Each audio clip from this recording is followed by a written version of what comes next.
요나서에 있는 말씀을 우리가 자세히 묵상하는 그런 시간을 가졌습니다. 저는 근본에 요나서를 보면서 정말 하나님 앞에 회개의 기도를 마음적으로 간절히 올려드리는 그런 시간을 개인적으로는 가졌습니다. 그리고 요나서가 얼마나 중요한 교훈을 우리에게 주고 있는지를 다시 한번 마음속으로 새길 수 있는 그런 소중한 시간이었습니다. 그래서 우리 믿음의 식구들과 함께 지난 주간 한 주간 묵상했던 이 요나서를 같이 좀 묵상하면서 주님의 마음을 헤아리기도 하고요, 우리가 어떤 그리스도인으로 오늘을 살아야 할지를 다시 한번 결단하는 그런 시간이 되었으면 좋겠다 생각이 들어서 오늘 이 말씀을 준비하게 되어졌습니다. 요나서의 메시지는 이렇게 전개가 되고 있습니다. 하나님께서 북이스라엘의 선지자로 활동하고 있었던 요나 선지자를 부르십니다. 그리고 요나 선지자에게 말씀을 주시는 거죠. 야, 저 윗지방에 있는 아수르의 니느웨라고 하는 성이 있는데 하늘에 그들의 악독이 상달됐다.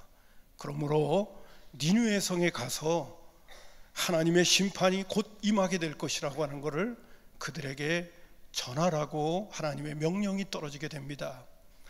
선지자라고 하는 존재는 하나님의 말씀을 받아 전하는 자입니다. 자기의 개인의 일신상의 어떤 의견이나 그리고 자기의 일신상의 어떠한 의지나 이런 것들을 관철시키는 것이 선지자의 모습은 아니에요. 하나님의 말씀을 그대로 받아서 전하는 자의 위치에 있는 자가 선지자고 예언자지요. 그런데 요나 선지자가 하나님께로부터 이 명령을 듣게 되어주는 순간 요나 선지자 마음속에 이런 생각들이 떠올랐습니다. 또 하나님의 명령에 대한 불만이 그 마음에 쌓이기 시작하는 거죠. 그건 뭐냐 하면 북이스라엘을 괴롭혔던 니느웨 아수르 나라가 존재하잖아요. 근데 그 나라에 가서 하나님의 말씀을 전하라고 한다는 것은 하나님의 의도가 있다는 거예요. 다시 말씀드려서 이제 요나서 4장에 있는 말씀을 보면 알겠습니다마는 하나님께서 니느웨 백성들을 구원하시려고 하는 하나님의 의지가 있다는 것을 벌써 간파하고 있는 거예요. 그런데 요나는 하나님의 그러한 의지, 하나님의 그러한 뜻에 대해서 못마땅하게 생각하는 거죠. 아수르 민족이라고 하는 것은 첫째는 이방 민족입니다. 유대인들은 지금도 그러는지 모르겠습니다만 이방인들은 개나 돼지처럼 취급했고 지옥의 땔감처럼 생각을 했어요. 근데 그들을 향해서 하나님의 사랑의 손길이 뻗친다는 것은 요나 선지자의 입장에서 볼 때는 용납이 되지 않는 거예요. 뿐만 아니라 아수르 제국은 이 니느웨 성의 아수르 제국은 이스라엘 나라를 그 시대에 그 주변에 있는 민족들을 괴롭히면서 정복해 가고 있었던 강대국으로 등장하고 있었던 민족입니다. 나중에 여러분 아시겠습니다마는 북이스라엘 나라, 요나 선지자가 활동했던 북이스라엘 나라는 바로 아수르, 니느웨 백성들에 의해서 멸망당해요. 그리고 니느웨 백성들의 그 정치는요 굉장히 잔인합니다. 그래서 여러분 잘 아는 것처럼 사마리아 성에 살고 있었던 유대인들이 다 흩어지게 되어져요. 정복당한 다음에. 그건 훗날 이야기이긴 합니다마는 요나 선지자는 하나님의 이 명령에 대해서 불만을 품는 거죠. 그래서 그냥 하나님의 말씀을 순종한다는 것이 자기에게 불편하고 힘들다고 생각해서 다시스 배를 타고, 지금으로 말하면 스페인이라고 얘기하죠. 아수르는 동쪽인데 스페인은 서쪽입니다. 다시스 배를 타고 하나님의 낯을 피해서 떠나게 되어지는 거죠. 근데 하나님께서 요나 선지자를 가만히 내버려 두실 수가 없었습니다. 그래서 풍랑을 일게 만들고 그리고 제비 뽑혀가지고 바다에 빠뜨리십니다. 이 요나는 죽었다고 생각했는데 요나서 2장으로 가게 되면 큰 물고기 뱃속에서 3일 3야를 있으면서 하나님 앞에 회개 기도를 드리기 시작합니다. 하나님, 내가 내 고집만 생각하고 내 생각만 하고 하나님 앞에 불순종한 것을 용서해 주십시오. 하나님께서 나에게 이렇게 기회를 주시는 것 보니까 하나님께서 나에게 다시 살려주시기만 한다면, 제가 이제 정리해서 설명을 드리는 거예요. 살려주시기만 한다면 하나님의 말씀에 잘 순종하고요, 그리고 하나님이 명령하신 그 뜻을 잘 수행하겠습니다. 그리고 하나님의 이름을 높이겠습니다.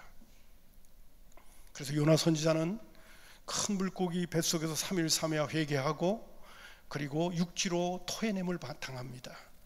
그리고 니느웨 성에 가게 되어지고, 그곳에서 니느웨 백성들에게 40일 후에 이 성이 무너진다는 그런 메시지를 전하게 되어지죠. 그랬더니 어떻게 된 것인지 니느웨 백성들이 하나님을 믿고 요나 선지자의 메시지를 듣고 죄를 뒤집어쓰고 회개하기 시작하며 자기네들의 잘못을 뉘우치는 겁니다. 그래서 하나님께서 왕부터 시작해서 백성들이 그렇게 철저하게 회개하는 모습을 보고 하나님께서 뜻을 돌이켜서 니느웨 성의 심판을 하나님께서 거두시는 거죠. 그 모습을 요나 선지자가 다시 보고 뱃속이 뒤틀리기 시작하는 겁니다. 그렇지, 하나님께서 처음에 나를 보내셨다고 하는 그 의도를 내가 알고 있었는데 그게 그대로 이루어졌구나. 그래서 4장 1절부터 보게 되면 하나님, 그래서 내가 니느웨 성에 안 가겠다고 한 거 아닙니까? 니느웨 성에 하나님의 메시지를 전하게 되면 그들이 회개하고 돌아오는 그 꼴을 내가 어떻게 보겠습니까? 결국은 하나님이 뜻을 돌이키셨군요. 여러분, 4장 1절과 2절에 있는 말씀을 제가 읽어보겠습니다. 요나가 매우 싫어하고 성내며 여호와께 기도하여 이르되, 여호와여, 내가 고국에 있을 때 이러하겠다고 말씀하지 아니하였나이까? 그러므로 내가 빨리 다시스로 도망하여 싸우니 주께서는 은혜로우시며 자비로우시며 노하기를 더디하시며 인애가 크시사 뜻을 돌이켜 재앙을 내리지 아니하시는 하나님인 줄을 내가 알았습니다. 그래서 내가 안 가겠다고 했던 거 아닙니까? 그리고 하나님 앞에 자기의 마음속에 있는 원망과 불평을 하나님 앞에 막 토로해내기 시작하는 겁니다. 그래서 하나님께서 그 모습을 이렇게 보시면서 4절에 이렇게 대답을 하십니다. 여호와께서 이르시되, 네가 성내는 것이 옳지 않아. 네가 그렇게 나를 향하여 원망 불평을 하면서 짜증내고 혈기를 부리는 것이 옳지 않아. 그렇게 하나님 말씀해 주시는 겁니다. 그러나 자기 마음속에서 일어났던 그 원망과 불평과 그 성냄을 다스리지 못하고, 이제 하나님께서 내가 이렇게 내 의도를 이야기했으니까 하나님이 니느웨 성을 향해서 어떻게 하시는가 한번 또 나는 끝까지 한번 지켜보련다 생각하고 니느웨 성에서 나와서 초막을 짓고 초막을 세우고 니느웨 성을 쳐다보고 있는 겁니다. 화가 잔뜩 나가지고 속이 무척 상해가지고, 그리고 하나님을 향한 불만이 가득 차서 니느웨 성을 쳐다보고 있는 거예요. 그 요나의 모습을 하나님께서 보시면서, 그것은 사막 기후가 있는 뜨거운 태양이 있는 지역 아닙니까? 거기서 하나님께서 박넝쿨을 자라게 하시는 거예요. 순간 자라게 하셔서 그 뜨거운 태양 밑에 있었던, 초막을 짓고 있기는 하지만은 태양 밑에 있었던 요나 선지자의 그 위에 그늘을 이렇게 드리워 주시는 거예요. 요나 선지자가 그 모습을 보고, 아, 좋네, 아주 좋구만.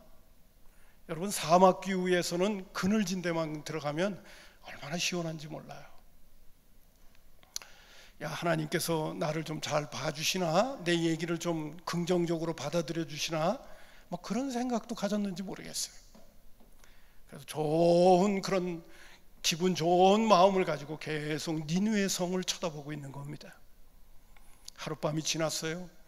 하나님께서 그 다음 날은 뜨거운 동풍을 불게 해서 한순간에 박넝쿨의 잎사귀가 다 말라버리게 만듭니다. 다시 하늘에서는 태양이 강렬하게 내리쬐는 모습을 보니까 요나 선지자가 또 속에서부터 화가 치밀어 오르는 거예요. 어제는 하나님께서 나에게 은혜를 베풀어 주셔서 박넝쿨이 갑자기 자라서 그늘지게 하시나 보다 했더니 오늘은 웬걸이요? 박넝쿨이 한순간에 다 말라 죽게 해가지고 나로 하여금 이 고통을 주고 있네. 그러면서 하나님 앞에서 하나님이여 나 죽여주십시오. 내가 살아서 뭐 하겠습니까? 그러면서 하나님 앞에 또 따지면서 성을 내기 시작하는 거예요. 하나님께서 오늘 본문에 나오는 여러분과 함께 합독했던 구절에 요나에게 이렇게 대답하십니다. 하나님이 요나에게 이르시되 내가 이 박넝쿨로 말미암아 성내는 것이 어찌 옳으냐 하시니. 요나의 대답을 한번 보세요. 그가 대답하되 내가 성내어 죽기까지 할지라도 내 생각은 옳습니다. 하나님께서 분명히 얘기를 하는 거예요. 야, 네가 박넝쿨 그 하나 때문에 이렇게 성내는 것이 옳으냐? 하나님이요, 내가 죽기까지 성을 내는 거 절대로 옳습니다.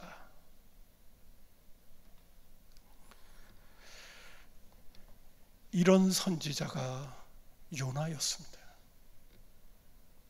자기 생각에 옳다고 하나님 앞에 투철하게 주장하는 사람, 그 사람이 요나였습니다.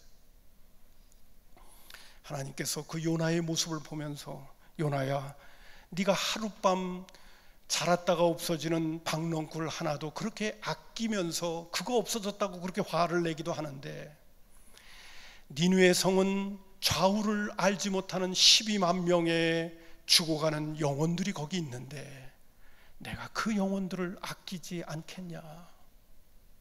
너는 어쩌면 그렇게 생각이 그렇게 짧으냐? 너는 박넝쿨 하나가 있다 없어지는 것 가지고도 하나님 앞에 원망불평하면서 짜증을 내면서 성을 부리는데, 그거 하나님께서 자라게 하셨다가 금방 죽게 했다고.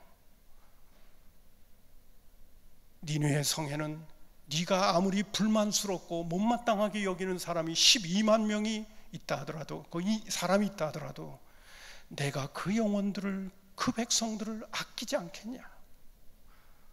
어쩌면 너는 내 마음을 모르냐? 그렇게 말씀하시는 거예요. 그게 요나서의 이야기예요. 첫 번째, 여러분, 오늘 우리에게 하나님께서 주시는 교훈이 있다고 한다면 오늘도 하나님의 마음은 디모데전서 2장 4절에 주시는 말씀과 같이 하나님은 모든 사람이 구원을 받으며 진리를 아는 데 이르기를 원하십니다. 하나님은 오늘 내 주변에 주님을 알지 못하는 그 영혼을 향한 뜨거운 가슴을 갖고 있다는 사실을 잊어서는 안 돼요. 어떤 사람은 나를 해코지하는 사람도 있고, 나를 무시하는 사람도 있고, 나에 대해서 무관심한 사람도 있고, 내 생각과 다른 사람도 있고, 그렇지만 하나님은 오늘도 주님을 알지 못하는 영혼들에 대해서는 하나님은 뜨거운 관심을 갖고, 니느웨 백성들이 구원받기를 바라셨던 그 간절한 마음, 그래서 요나 선지자를 그 니느웨 성까지 보내시려고 가진 방법을 동원하셔서 역사하셨던 그 하나님은 오늘 저와 여러분의 하나님이시라는 사실입니다. 여러분, 신앙생활을 잘하는 것은요, 열심히 내가 무엇을 하는 것도 중요하지만은 더 중요한 것은 하나님의 마음을 헤아릴 줄 아는 사람이 되는 겁니다. 저는 특별히 마태복음 25장에 나오는 달란트 비유를 이렇게 말씀을 묵상할 때가 여러 차례 있었어요. 근데 참 하나님 그 주인이 종에게 5달란트, 2달란트, 1달란트를 맡겨주고 먼 타국에 갔다가 돌아오게 되어지는데, 5달란트 맡은 사람은 열심히 자기 나름대로 수고해갖고 5달란트를 남겨놨고, 2달란트 맡은 사람도 2달란트를 남겨놨는데, 1달란트 맡았던 사람은 그건 땅에다가 묻어둔 거예요. 그래서 주인이 와가지고 5달란트 받은 사람이 5달란트 더 남긴 걸 가지고 작가가 충성된 종이라고 칭찬해주시고 축복을 해주시고, 2달란트 맡은 사람에게도 동일하게 그렇게 축복을 해주시는데, 1달란트를 맡았던 사람은 강하게 책망하면서 밖에 나가서 슬피 울도록 심판을 해버리시고 마는 거예요. 저는 그 1달란트 맡았던 사람이 너무 불쌍했어요. 그리고 그 1달란트 맡았던 사람이 너무 안타까웠어요. 왜? 그가 고백하기를 뭐라고 고백하느냐 하면, 그 주인에게 마태복음 25장 24절과 25절에 1달란트 맡았던 자가 와서 이르되 주여 당신은 굳은 사람이라 심지 않은 데서 거두고 해치지 않은 데서 모으는 줄을 내가 알았으므로 두려워하여 나가서 당신의 달란트를 땅에 감추어 두었나이다. 보소서 당신의 것을 가지십시오라고 얘기합니다. 이유는 주인에 대해서 잘 몰랐다는 거죠. 나는 주인이 굳은 사람이라고 생각했습니다. 심지 않은 데서 거두고 해치지 않은 데서 모으시는 그런 분으로 알았기 때문에 두려워가지고 그것 가지고 장사했다가 혹시 손해보면 어떨까, 그런 걱정도 한편으로 했다는 얘기가 담겨져 있기도 하는 것 같아요. 근데 주인은 크게 책망을 하는 겁니다. 왜 그랬을까요? 주인의 가장 큰 의도는요, 뭐 두말할 것도 없어요. 이익을 남기기를 바랬던 기대가 달란트를 종에게 주었던 기본적인 의도예요. 그런데 1달란트 맡은 사람은 이런 주인을 오해하고 있었던 거죠. 그 부분에 대해서 저는 한편으로는 늘 궁금증을 가졌어요. 근데 나중에 주님께서 저한테 이렇게 말씀을 해주시는 것 같았습니다. 야, 종에게 있어서 무엇보다 중요한 게 뭔지 아냐? 종은 무엇보다도 주인의 마음을 헤아릴 줄 알아야 된다. 종이 하는 역할 가운데 열심히 일하는 것도 중요하지만 더 중요한 것은 주인이 종에게 일거리를 맡겨줄 때는 어떤 의도로 그 일을 맡기는지 주인의 마음을 정확히 알고 있는 것이 종의 먼저 중요한 역할이란다. 여러분 생각을 해보세요. 주인이 종에게 무엇을 이야기할 때는요, 왜 주인이 나에게 이런 일들을 시키는가, 그걸 먼저 종은 알아야 되는 거예요. 무조건 일하는 게 능사는 아니에요. 제가 여러 가지 예화를 들 수도 있지만은 시간을 절약하는 마음으로 이 말씀을 드리는 거예요. 1달을 맡았던 종의 가장 큰 문제는 뭐냐? 오랜 세월 동안 주인과 함께 지내면서 종이 어떤 사람인가를 몰랐다는 사실이 문제가 있는 거예요. 오늘 우리의 신앙생활도 마찬가지예요. 주님과 함께 동행하고 내가 예수를 믿노라 하면서도 주님이 나에게 있어서 어떤 분인가를 모르면 그 사람은 분명히 주님 앞에 서는 그날 책망받을 거예요. 여러분, 일했던 마르다와 마리아의 이야기를, 여러분 나사렛 가정의 이야기를 알잖아요. 마르다는 예수님께서 오셨을 때 그를 섬기느라고 분주했어요. 예수님의 마리아 동생은 예수님의 발 앞에서 말씀을 들으면서 예수님의 말씀에 청종했어요. 마르다는 분주했습니다. 그리고 일손이 모자랐어요. 동생이 예수님의 발 앞에 앉아서 말씀을 듣고 있는 모습을 보니까 못마땅했던 거예요. 짜증이 나고 불평이 났던 거예요. 그래서 예수님 앞에 와서, 예수님, 내가 예수님의 식탁을 준비하려고 애를 쓰고 있는데 손이 부족합니다. 동생은 저기 저렇게 앉아가지고요, 말씀만 듣고 있네요. 예수님께서 마르다의 모습을 보면서, 마르다야, 너무 분주해하지 마라. 마리아는 좋은 일을 선택한 거야. 한 가지라도 족하니까 너무 분주하게 식탁 차리느라고만 하지 말고 그냥 마리아는 지금 좋은 선택을 했으니까 하나님의 말씀 듣는 일에 지금 집중하고 있으니까 그걸 잘 듣도록 그렇게 내버려둬 다오라고 말씀하시는 거예요. 그 의중 속에는 마리아는 예수님의 마음을 알고 있는 거고 마리아는 아직 예수님이 어떤 분인가를 덜 알고 있는 거예요. 이게 참으로 중요한 겁니다. 저는 전에 이런 말씀을 드린 적이 있어요. 나중에는요, 마리아가 옥합을 깨뜨려서 예수님의 머리에 붓는 그런 희생적인 헌신을 마리아는 감행합니다. 십자가의 복음이 증거될 때마다 이 여인의 행위가 증거될 수 있는 그런 아름다운 헌신을 마리아는 하는 거예요. 결정적으로.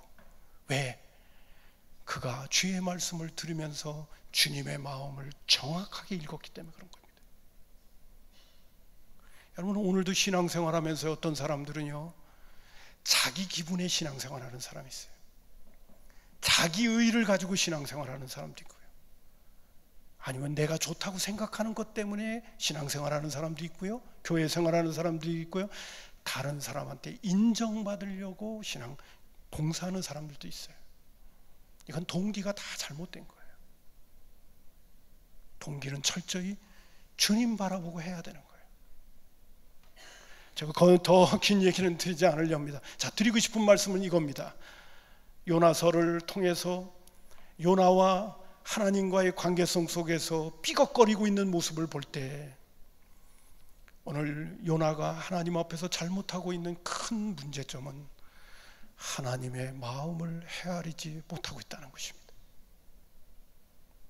나는 우리 성산의 가족들 신앙생활하면서 하나님의 말씀과 기도와 주님과의 신실한 교제를 통해 늘 주님의 마음을 잘 헤아릴 수 있는 사람들이 됐으면 참 좋겠습니다. 주님의 뜻을 잘 받들 수 있는 사람들이 됐으면 좋겠어요.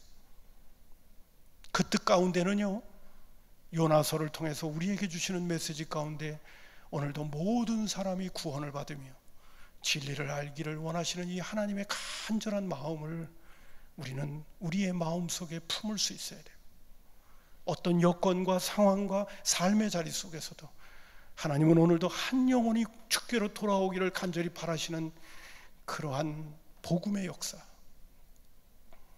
그리고 복음 증거의 역사는 하나님의 간절한 소원이라는 이 사실을 우리는 마음속에 새기고, 어떠한 일보다 중요한 것이 오늘도 복음을 위해서 전도자의 사명을 감당하는 이 일처럼 중요한 일이 없다는 마음을 가지고 우리는 늘 살 수 있어야 한다는 것이죠. 여러분, 믿음 생활과 신앙 생활은 나를 위하여 하기도 하지만은요, 궁극적으로는 주님의 영광을 위하여 사는 거잖아요. 그렇다면 내 생각을 앞세우기보다는 주님의 생각을 먼저 앞세울 수 있는 그런 은혜가 우리 모두에게 있어야 됩니다. 할렐루야. 여러분, 우리의 신앙생활 속에 하나님의 뜻을 늘 받드는 일을 정말 중심으로 마음에 두면서 내 생각이 있고 내 뜻이 있고 내 방법이 있고 내 오름이 있다 하더라도 하나님이 이렇다고 한다면 내 생각, 내 뜻, 내 고집, 내 방법, 내 경험 내려놔야 되는 거예요. 주님, 그거 원하세요? 좀 내 마음에는 안 들어도요, 내가 주님의 뜻 따릅니다. 이럴 수 있는 기본기가 우리 안에 있어야 돼요. 할렐루야. 그 일을 위해서 먼저는 오늘도 영혼 구원하는 일, 이건 아주 중요한 일이다. 신약시대도 아니에요. 구약시대예요. 구약시대. 구약시대의 구원의 방법은 이스라엘 나라로 들어와서 구원받는 방법이에요. 근데 요나서는 특이하게 하나님께서 니느웨 성이라고 하는 곳으로 보내시면서, 하나님의 마음은 지금 어떤 마음을 가지고 있느냐, 신약시대의 하나님만이 아니라 구약시대의 하나님도 변함없이 오늘도 한 영혼이 주께로 돌아오기를 바라시는 간절한 마음을 갖고 계시는 하나님의 마음을 설명해 주고 계시는 거예요. 요나서를 통해서. 자, 이 부분을 여러분 꼭 잊지 마시고요. 늘 복음에 앞장서고 오늘도 한 영혼을 구원하시고자 원하시는 그 한 간절한 아버지의 마음을 우리 마음속에 담고 믿음 생활하는 믿음의 식구들이 되기를 주님의 이름으로 축복합니다. 두 번째, 간단하게만 언급을 좀 하려 합니다. 요나가 하나님의 말씀에 불순종했던 원인은 자기의 마음에 들지 않았기 때문에 그래요. 서두에서도 말씀드린 것처럼 아수르 민족은, 니느웨 성은 이스라엘 나라를 괴롭히는 민족이에요. 그리고 이방 민족이에요. 사람처럼 취급하지 않은 민족이에요. 근데 하나님께서 그들에게 긍휼을 베푸시겠다는 것이 못마땅한 거예요. 제가 여러분에게 간단한 예를 하나 그냥 들어볼게요. 좀 전에도 말씀드린 것처럼 이런 어떤 요나 속에 숨겨져 있으면서 하나님의 뜻과 하나님의 의지에 대해서 불만을 품고 있는 이 모습이 신약시대에서 믿음의 식구들에게 표현하는 메시지인 죽지 않는 내 안에 있는 자아예요. 예수님과 함께 십자가에 못 박혀 이미 처리됐고 죽었어야 하는 그 나의 옛사람의 자아, 이기주의적이고 자기중심적이고 편협하고 그리고 편견에 사로잡혀 있고 내 고집에 사로잡혀 있고 내 생각이 옳다고 하면 그것을 관철시키려고 그렇게 고집을 부리는 나. 한 예를 제가 극단적으로 하나 들어볼게요. 오늘도 주님은 한 영혼이 주께로 돌아오기를 바라는데 내가 이웃집 아무개를 알고 있어요. 못돼 먹었어요. 얼마나 이기주의적이고 자기중심적인지. 주변에 있는 사람들에게 아주 못됐어요. 그러나 하나님은 그를 사랑하고 있다는 사실을 놓치면 안 돼요. 전도하는 일이 때로는 힘들고 어려워요. 자존심 상하는 일도 되게 될 수 있고 내가 복음 전하는 일이 무슨 구걸하는 것처럼 상대방에게 보일 수도 있어요. 그러나 아버지의 마음을 내가 정말 안다면 내가 복음 전하는 일에 이유와 변명이 있을 수 없어요. 바울 사도가 디모데에게 때를 얻든지 못 얻든지 항상 힘쓰라고 하는 그 복음의 메시지는 내가 힘들고 어려워도 실천해야 되는 일이에요. 근데 이래서 안 된다, 저래서 안 된다, 이것 때문에 안 된다, 저것 때문에 안 된다, 뭐 힘들어서 안 된다, 자존심 상해서 안 된다, 저 사람이 나를 어떻게 볼 거냐, 그 사람한테는 얘기하면도 시도 안 맥힌다, 뭐 별별 생각을 내 안에 다 가지면서 하나님의 마음을 무시하는 거예요. 그게 저와 여러분이에요. 저는 요나서를 이번에 보면서 우리가 요나와 같이 주님을 섬기며 하나님의 말씀에 순종하면서 산다고 하는 우리들이 얼마나 하나님의 마음을 아프게 해드리고 그리고 내 생각에 내 편견과 내 고정관념과 내 중심적인 생각에 사로잡혀서 하나님의 뜻을 얼마나 저버리고 살아가는 불순종의 사람인가를 더 깊이 말씀해 주시는 그러한 내용이 바로 요나서라는 사실을 알았어요. 요나의 불순종은 그의 불순종만은 아니에요. 저와 여러분의 불순종이에요. 어떤 면에서는 물고기 뱃속에 들어가는 그 기회를 얻게 되기는 하지만은 풍랑을 일었을 때 바닷바에 빠져서 다 죽어야 할 대상이 저와 여러분이 아니냐 하는 생각을 갖게 되는 거예요. 오늘도 우리가 신앙생활하면서 내 뜻대로 뭐가 되지 않는다고, 내 기대대로 뭐가 되지 않는다고, 하나님 앞에 기도했는데 뭐가 풀리지 않는다고 원망, 불평, 짜증, 그리고 하나님이 있니 없니 하면서 뻗팅기는 광야를 걷던 이스라엘 백성들, 조금만 힘들고 어려우면 하나님이 있니 없니, 왜 우리로 하여금 애굽에서 잘 살고 있는데 일로 데리고 나와가지고 이 고생시키냐면서 그렇게 모세를 원망하고 하나님을 원망했던 그 이스라엘 백성들이 저와 여러분이 아니냐 하는 거예요. 그러한 태도를 가지고 오늘도 신앙생활하고 있는 나를 볼 때 그것이 바로 명칭을 빌린다면 죽지 않는 옛사람의 나라는 사실입니다. 저는 우리 믿음의 식구들에게 계속 말씀을 전하면서 오늘 신앙생활의 문제가 바로 내 자신이라는 사실을 끊임없이 지금 전하고 있는 거예요. 내가 정말 부셔져야 되고 깨트려져야 되고, 그리고 내가 잘못 신앙생활을 했던 그 동기와 요인이 바로 누구냐? 바로 내 자신이었다는 사실입니다. 하나님의 말씀을 진리라고 받아들이면서 그 말씀을 역행하면서 거절하면서 내 마음대로 내 뜻대로 살아갔던 사람이 바로 누구냐? 바로 나라는 사실입니다. 우리는 다시 나를 쳐서 복종시키면서 신앙생활을 다시 해야 됩니다.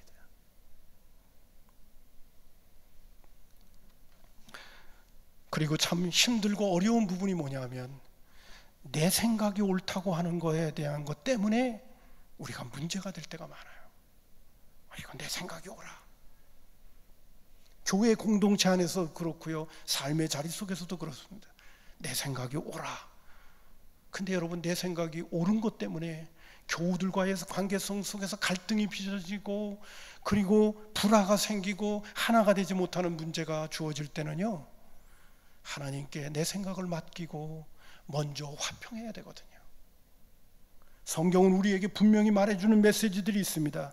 고린도전서 7장 15절에도 하나님은 화평 중에 너희를 불렀다고 하셨고, 로마서 12장 18절에도 할 수 있거든, 그것도 할 수 있거든 너희로서는 모든 사람들과 더불어 평화하라고 그랬습니다. 믿지 않는 사람들과는 조금 문제가 생길런지 몰라도 믿는 사람들끼리 모든 사람들과 더불어 평화하지 못한다는 건 상대방에게도 문제가 있지만 나에게도 문제가 있다는 사실을 알아야 됩니다. 이것을 예를 든 것이 바로 뭔지 아십니까? 부부 사이라는 거예요. 부부가 막 갈등을 빚어요. 중재자가 들어가서 남편의 얘기를 들어보고 남자의 얘기를 들어보고 여자의 얘기를 들어보면요, 다 옳아요. 다 옳아. 남편 얘기 들어보면 옳아. 아내 얘기 들어보면 옳아. 그래서 갈라서겠다고 그러고 그래서 싸우고 있는 거예요. 거기는 해답이 없어요. 중요한 것은 뭐냐? 그보다 더 중요한 것은 하나님 앞에서 내 생각이 있고 네 생각이 있더라도 하나님께서 우리를 부르신 목적은 화평 중에 불렀고 모든 사람과 더불어 평화하도록 하시는 하나님의 의도가 있기 때문에 내 생각, 네 생각을 먼저 내려놓고 마음을 같이 하는 것을 먼저 노력해야 그게 주님의 뜻을 받드는 거예요. 내 자존심, 내 고집, 내 방법, 내 생각, 그것이 먼저 앞서니까 하나님의 뜻은 없는 거예요. 그렇게 신앙생활 하고 있는 분들이 생각보다 너무 많습니다. 누구와 같이? 요나와 같이.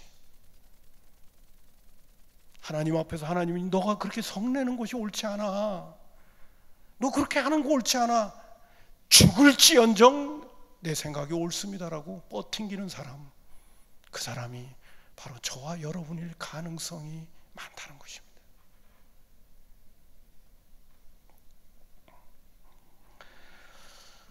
이제 말씀을 맺으려고 합니다. 성경 구절을 여러 개 좀 인용해 드리고도 싶지만은 오늘 저와 여러분은 하나님의 마음을 잘 헤아리는 그런 믿음의 생활을 해야 되겠고요. 두 번째로는 내 생각이 아무리 옳고 내 입장이 정당하다 하더라도 무엇보다도 중요한 것은 하나님의 뜻을 먼저 받들 줄 아는 그런 결단이 우리에게 있어야 되겠고요. 교회 공동체 아니나 어떤 공동체 아니라도 꼭 드리고 싶은 말씀이 있습니다. 갈등을 빚어내는 것보다 더 중요한 것은 화평하는 일입니다. 하나가 되는 일이 무엇보다도 중요하다는 겁니다. 자식을 열어둔 부모가 자식을 바라볼 적에 서로가 같이 생각이 옳아요. 그래서 싸우고 있는 모습을 볼 때 부모는 무슨 마음을 가질까요? 야, 네 생각 내 생각 다 옳다 하더라도 먼저 사랑하면서 화평하면서 살았으면 좋겠다 하는 게 부모 마음이거든요. 나는 우리 성산의 가족들이 정말 하나님의 뜻을 잘 받들 수 있는 하나님의 사람이 됐으면 좋겠고요. 그리고 내 생각, 네 생각이 아무리 옳다 하더라도 하나님의 마음을 헤아리면서 화평하는 일, 그리고 마음을 같이하여 주님을 섬기려고 하는 태도, 이런 것들이 먼저 우리 안에 준비되어지는 그런 믿음의 식구들이 됐으면 참 좋겠다 하는 말씀을 여러분에게 드립니다. 기도하겠습니다. 고마우신 아버지 하나님,